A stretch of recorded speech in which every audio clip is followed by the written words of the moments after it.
السلام عليكم خوتي خواتاتي، مبروك عواشركم. الله يدخل علينا رمضان بالصحه والعافيه وسلامه الوقت ان شاء الله.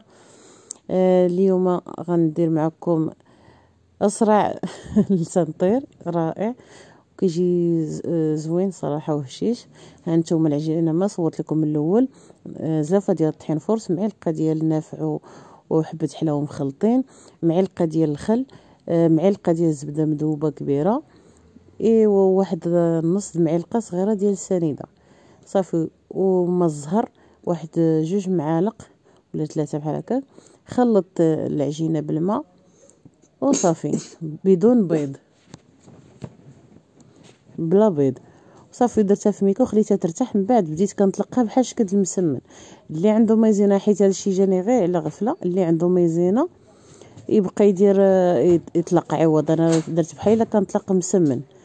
نتوما ديروا مايزينا وديروا خبيزه، حيت قرصه بحال مسمنات صغيورين، خبيزه وديروا مرشوها بهذا مايزينا، وحده فوق وحده، ودلكوا بندلك وبداو ديروا.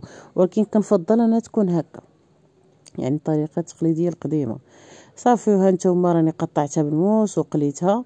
هنا درت كاوكاو، نتوما ديروا اللوز ولا جنجلان، انا عندي كاوكاو شاط لي من هذا القوام صافي حطيتهم.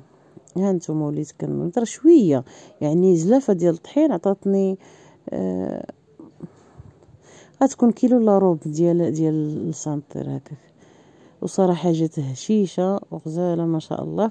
شربوها سهله واقتصاديه. انا العسل شاط ليا من شباكيه هي اللي درت، وكذلك الزيت جديده ما درتش اللي شاط، حيت كنرمي ملي كنقلي الحاجه كنرميها صافي، مابقاش نعاود في الزيت نبقى نعاود فيها الطياب.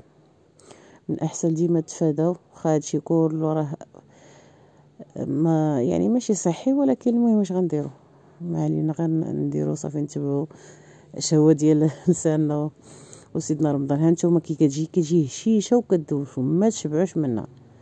انا كاع ما فيش القضيه ديال الذوقان، انا مني قليتها وانا كنذوق فيها. يلا بصحه والراحه، مبروك عواشركم.